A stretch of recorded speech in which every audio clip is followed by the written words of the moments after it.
Hey guys, in this video, I will show you how to refund Cash App payment. Alright, so let's begin with the video. So in order to get a refund on Cash App, you have to follow these methods.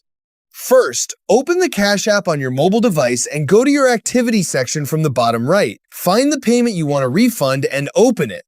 If the payment is still pending, you may see a cancel payment button. Simply tap it to cancel the transaction. If the cancellation is successful, the money will be returned to your Cash App balance. If the payment has already been completed, you'll need to request a refund from the recipient.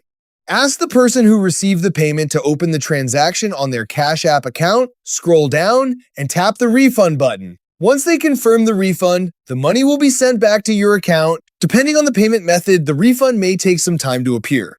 If you're unable to cancel the payment or the recipient doesn't issue a refund, you can contact Cash App support.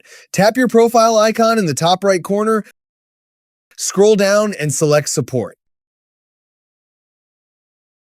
Then scroll to the bottom and tap chat to start a conversation with the support team. When contacting support, provide as much information as possible, including the transaction ID, which you can find in the payment details. This helps Cash App locate the transaction and determine whether they can assist with your refund request. And that's it. So that's basically how you can refund Cash App payment. So that's all for this video. See you in the next one. Thanks.